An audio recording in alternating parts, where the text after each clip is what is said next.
Hey guys, what's up? I hope you're having a great day today, and I'm excited to talk about the moons today. And I'm actually going to do something extra. I want to talk to you guys about an emotional processing process, energetic processing process that I give to my sessions people. And I call it climbing on the horse, staying on the horse, riding your horse. And so we will get to that in just a second. We are in emotional energy today with the moon. So both moon gates are emotional. So we might be feeling wavy. And it was really cool because I hopped on Kim Gold's blog today, who I really love. And one of the first things that she talked about was the emotional awareness mutation. And she basically said tomorrow's full moon is bringing us closer to 2027 and that mutation. And so I was like, because I feel like life has been talking to me about this mutation lately. And so check out that blog if you want to read her take on things and what she's seeing right now. It's a really good blog to follow. And then on top of all of this, with the sun and earth being in these tribal energies, we might be seeing a lot of stuff going on with community, belonging, wanting to be wanted, needed, loved, looking for your resources and seeing those relationships change. So basically, making our relationships more about the needs of the individual. So we can be together, right? But we have to be in our individual integrity and honoring our needs, being honest about our needs and our limitations. And so that looks like love not being based in self-sacrifice, but being based in a balanced give and take that starts from self-love. And so many cultures, workplace cultures, family cultures, places with hobbies, sports, schools, so many places are rooted in this self-sacrifice. And, especially at jobs, especially the employees that might be the hardest workers, we can create these cultures where the hardest workers are sacrificing themselves and doing too much. They are hurting themselves and they're not getting enough rest and they're not doing the same amount of work as other people. And so it's not going to be about your boss finally seeing you and telling you, hey, you work way too hard and I'm starting to realize that. It's going to be about you speaking up, allowing yourself, being like, something I see is that I'm getting double workload. Something I see is this. I don't feel comfortable with this. And just letting your needs be known. And you will be the one that stops sacrificing yourself, right? It's not going to happen from your boss saving you. It's going to be you saving you and being like, this is not good for me. I'm going to say no, right? If I have to find new job, I find new job. And so it's literally choosing to love yourself and take up for the only person that's in this body. And so to talk a little bit about the processing of energy, this is a big thing because what I'm noticing, if we are going to go into emotional awareness mutation, maybe we're looking at energy coming into our body and maybe it's always been there, but we haven't been aware of it. And so as this wave comes in, we are becoming aware of it. And I feel like this wave, these emotions in your body, it's kind of like a flame. And when they come in, it's flaming. And what we do is we tell ourselves what it means. So we're like, oh, this means whatever. I'm sad today. I need to go buy some chocolate cake. You're telling yourself what this feeling means. But doing that is deciding to keep it. It's like when you have this feeling and you're explaining it to yourself in words, it's like you're wrapping it up in wrapping paper, like a little present, and you're going to file it right into your cells and you're going to keep it and carry it around with you forever because you were unable to just witness it and feel it, right? Because we are so afraid to just feel, we are creating these stories. We're letting them move us. We're holding the trapped emotions in our body. We are carrying around memories and past experiences that distort our present moment. And so maybe our challenge as we become aware of this wave is to just feel the flames without needing to explain them to yourself, without them meaning that you need to do anything, right? And as we can just feel this it will release. It will come in one way, it'll release right out the other. And then you don't have to package them up and carry them around, because these emotions, these thoughts, these concepts, they are real things, and holding on to them is not good for us. We don't realize how we hold on to them in our literal body. And so when we are feeling, let's say that you are noticing that your mind is manic, and it is going and it is going and it is going. It is wanting you to do something or get something from someone or get an apology or quit your job, right? It has all kinds of ideas about what these feelings mean. And so what you can do is you can just, you're listening to this talk and you're going to drop down. You're just going to feel the feeling. Dive into that thing. Expand it. Push it out into your whole body, into your arms, into your legs. Look at that thing and say, you are allowed here. You cannot hurt me. You cannot move me. I love and accept you. You are allowed. And as you just feel the feeling, it will go. It will not create a story about how you are not good enough and how you need to call your mom and go get ice cream and eat yourself to sleep, right? It's like, no, if you can just feel that thing, if you can do the scariest thing, which is just feeling it, it will go and it won't control you. And so this is getting on the horse for me. And human design is really interesting because when it comes to the energetic centers, it basically says some people have this one and some people don't. So in terms of an emotional center, some people create the emotional wave. Some people take in the waves of others and amplify them. Okay, so I take in the waves of others and I amplify them. And now that I am watching this wave instead of drowning in it, now that I'm surfing in it instead of drowning in it, now that I know that it's not mine and I'm not identified with it, I don't need to explain it to myself, right? It's like that wave can come in, and if, let's say it's a low wave, instead of being like, oh, I gotta quit my job, that's what this means. You know, it comes in and I'm like, someone in here is going through a low, right? It becomes internal wisdom. It becomes like a barometer where you can feel where people are. And it's like, you know, the spleen, for example, I can literally discern the difference between my kids' splenic intuition inside my mind and my own mind, like my own open centers and what I'm taking in from the emotions and the feelings. And so it's like, the more that you come into your body, the more that you can become wise in there, the more that you can create internal boundaries, because my kid's energy comes into me. Should I make decisions on it? Should I tell myself that it means that I need to do something for myself, right? This is like the empath problem. Empaths need to come in here onto the inside and figure out where they end and where they begin. What foreign energy comes into me? What does that look like, feel like, talk like, walk like, right? So that we don't identify. And then we can also learn what our natural energy is going to look like as it's coming out of us, and we can allow that. And as you start to get on your horse, right, it's like maybe your mind goes manic. You have fallen off the horse. Now you're thinking, telling yourself, explaining to yourself what the feelings mean, instead of just being present and feeling the feelings, letting them, you know. And so as soon as your mind's going, you climb back on your horse. But the problem is that in the beginning, the horse is invisible. So like you'll forget that the horse exists for like weeks or months, and you totally will just not even remember that you have a horse. And you will do this mania, right? You will do this mind running you around, and all of a sudden you're going to remember, oh my God, I've got a horse. And you're going to feel around because it's invisible. There it is. Climb back on, right? That's the hardest getting on the horse you're ever going to do. The next time's going to be a little bit easier. And from finding your horse, you left 2 handprints on him. So now he's a little visible and you can find him a little bit easier.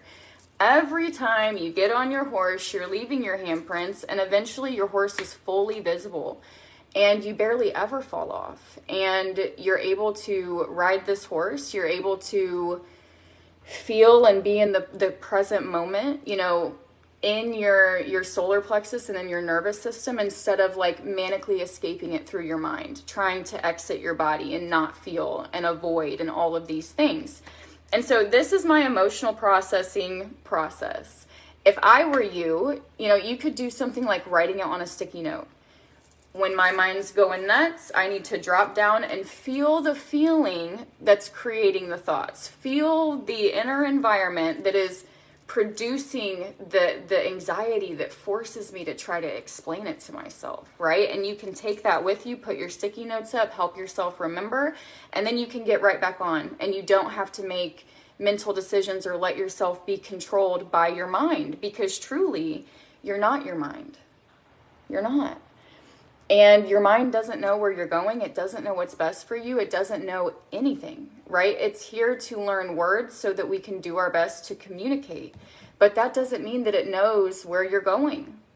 And so coming into your body, getting into these processes, getting into the present moment, you will start to see where you're going, right? Your cognition will change, life will look different, you'll feel different, and it's just a slow, determined process, right, of staying on the horse.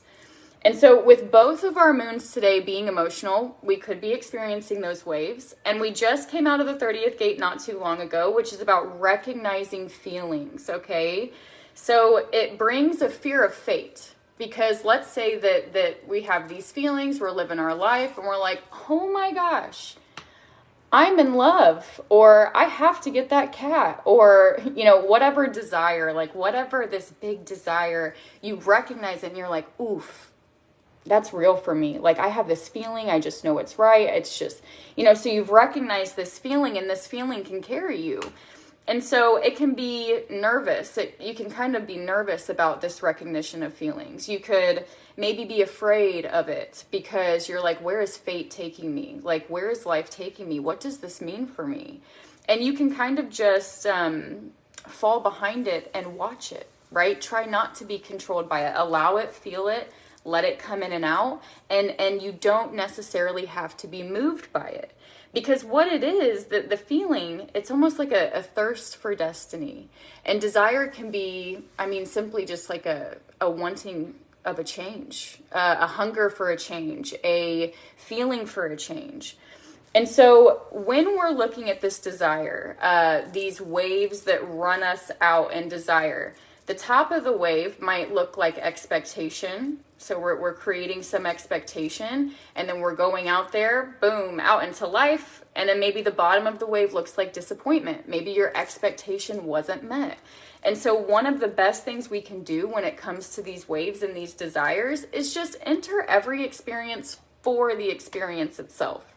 We don't need to tell ourselves that this is going to lead to marriage or $1 million or getting that new pet. Like, we don't have to bring expectations along at all. We can just kind of witness these feelings and where they're carrying us. And we can be like, you know what?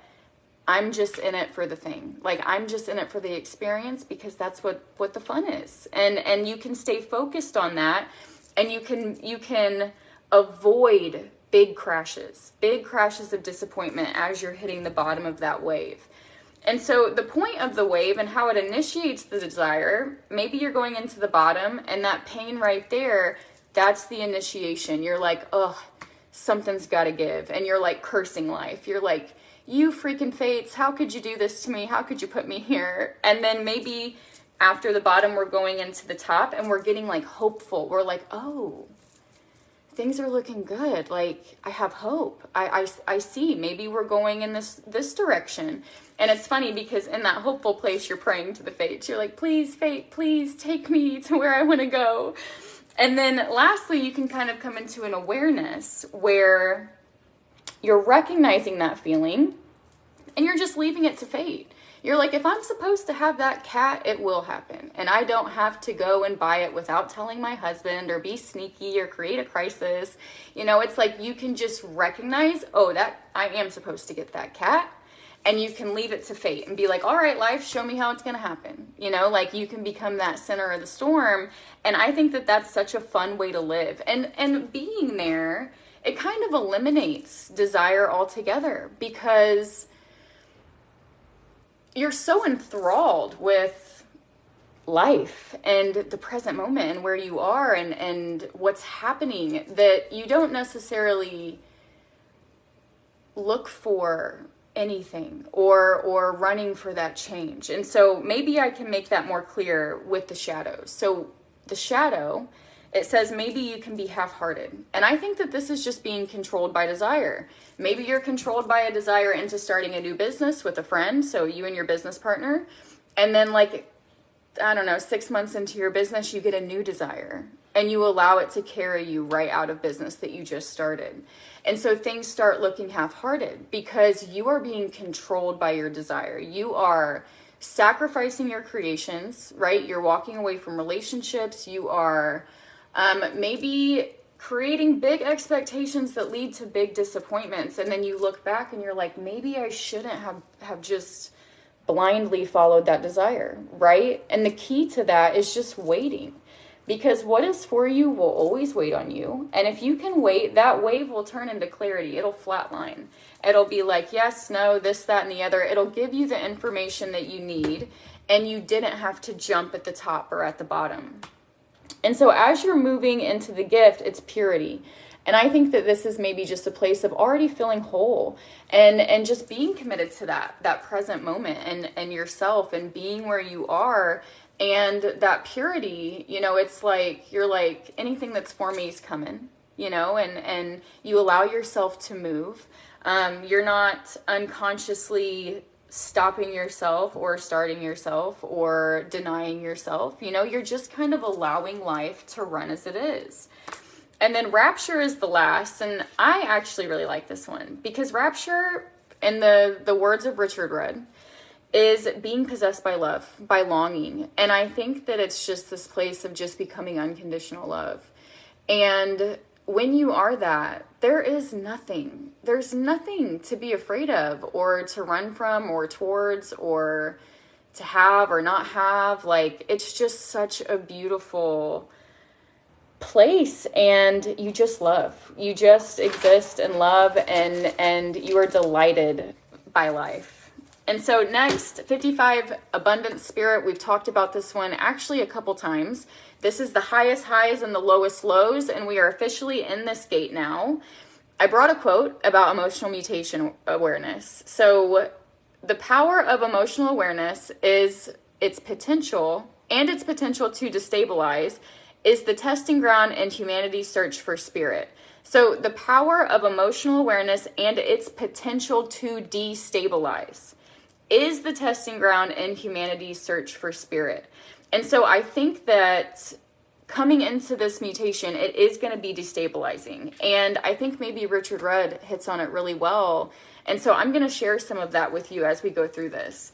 And something to know is that spirit is not a concept. Spirit is an emotion. And I think that's so interesting. This thing can be generated or created, manifested within this 55th gate. And so life experienced as this or that is not aware, right? If it's seeing it as, oh, life is so beautiful today, it's so painful tomorrow, right? It's almost like maybe we arrive at this place where we can see both sides of the coin in the present moment. And something that I like to say around that is everything is a beautiful tragedy, right? Everything is movement away from and towards something else. And it's a beautiful tragedy, you know? And it's like, if we can just let everything hold both sides of the coin and we can see that full picture, it's such an aware place to be. And so moods also manifest from the frequency of the wave in this gate. And this wave is interesting. Think about the wave as being something that lasts over your whole life. And think about the specific points in that wave as being specific experiences or places that you're going in your geometry, right? So this wave is something that you can literally ride throughout your life. And it's a timing mechanism. It's showing you where you are when you are there. And it's something that you can kind of do forever, you know, drown in, stand behind, watch, allow. And so it's something that, like, literally we just can't get rid of it. It's something that we are not in control of. And so today is a good time to honor your mood. And as you're looking out there and you're seeing the cup as half empty or half full, you know, remember that you have a cup at all. It's like, oh my gosh, you can transcend all of that. And if you really truly think about it, what's the difference between half empty and half full? The words. the words to describe the amount of liquid in the cup. That's the only difference, right? And so it's like, let's just escape those words altogether and let's just find ourselves in the cup. Like, that is so incredible. And maybe that's what we're talking about when we don't have to see life as just being half empty or half full. It's like, it's everything inside this cup. And that is so cool. And so you might see indecision, melancholy over emptiness here. You might see nervousness around mood swings, and that's okay, right? If you're in those mood swingy places, honor your moods to the best of your ability today. And something to know too is that these lows here, this melancholy that can be created, it's not something that can be rationalized, right? Like, we want to, when we're in a low, we want to be like, oh, I'm in a low, so I'll eat ice cream and end it. Or like, I'll go do this and end it, right? I'm going to do something about this and just end it. But it's like, we can't just like rationalize what that low means and what it means we should do and what it means about us or about them, right? And so it's like, we just kind of have to allow it. We have to allow it and feel it. And we don't need to explain it to ourselves at all. And so material wealth and individual spirit are dependent on each other. And this is a question I actually just asked this morning, and then boom, it came right to me. I think that this is going to be a resource that is absolutely necessary for us. And so as we come into this, it's going to be fun to watch. And so shadow here, victimization. And victimization is all about needing external validation. It's almost like we have to prove to ourselves that we exist from the outside before we can start existing on the inside. So it's like, we will do everything in our ability to get this external validation. And at some point in time, maybe it starts to feel different. Like, maybe we realize that there's really nothing there. And maybe we realize that the things that we're doing for that validation are not good for us. And maybe we start to look at that a little bit differently. Maybe we start to live for our own internal validation and for ourselves. And so as we come into that, it's freedom through unlearning. If we are doing for external validation, it's based in what we've learned. It's based in what the people validating us have learned.